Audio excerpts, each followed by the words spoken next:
ইসলামী ছাত্র বাংলাদেশ সোনারগাঁ থানা শাখার সাধারণ সম্পাদক শেখ মোহাম্মদ রাজের নেতৃত্বে আমরা সকাল থেকে আমরা নেতাকর্মী আমরা যানজট মুক্তের জন্য কাজ করছি। আমরা সকল নেতাকর্মী সেখানে এসেছিলাম।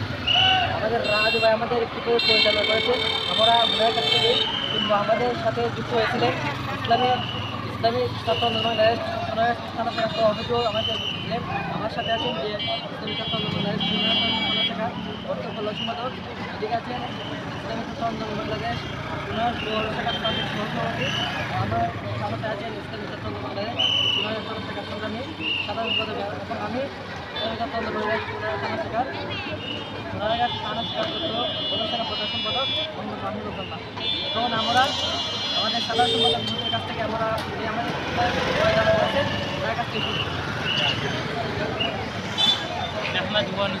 রাসূলিল কারীম আম্মা বাদ। সুপ্রিয় দেশবাসী, আপনারা অবশ্যই অবগত আছেন চলমান ছাত্র আন্দোলনে বৈষম্য ছাত্র আন্দোলনে পীর সাহেব চরমুনার নেতৃত্বে আমরাও সাধারণ শিক্ষার্থীদের সাথে একত্রিত পোষণ করে ইসলামী ছাত্র আন্দোলন বাংলাদেশ মাঠে ময়দানে সকল ছাত্রদের সাথে সমর্থন করে ঝাঁপিয়ে পড়ছিল। তার ধারাবাহিকতায় এই দেশ আমাদের ছাত্রদের মাধ্যমে স্বাধীন হয়েছে এবং পীর সাহেব চরমুনাই বলেছেন এই দেশ যা রক্ষা করার দায়িত্ব ছাত্রদের। তাই পীর সাহেব চরমুনার নেতৃত্বে আমরা বিভিন্ন জায়গায় বিভিন্ন পয়েন্টে বাংলাদেশের বিভিন্ন মহানগর থানা ঢাকা সহ সর্বস্তরে ছাত্র আন্দোলনের দায়িত্ব পালন করে আসছে। এর ধারাবাহিকতায় ইসলামী ছাত্র আন্দোলন সোনারঘাট উপজেলার আজকের এই নেতৃত্বে আমি আমার নেতাকর্মীদেরকে নিয়ে সোনারঘাট মধ্যবাজার ফুল চত্বর সতম রোড তারপর নালমুখ সহ বিভিন্ন পয়েন্টে আমরা দায়িত্ব পালন করে এসেছি।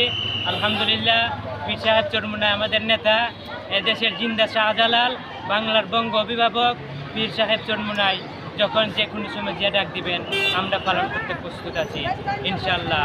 আল্লাহ হাফেজ। বাংলাদেশ জিন্দাবাদ। সারা দেশে আমাদের কার্যক্রম হচ্ছে, আমাদের নেতাকর্মীরা কাজ করে যাচ্ছে এবং যে কোনো মানবতার সাথে ইসলাম দেশ মানবতার সাথে আমরা যে কোনো কাজে আমরা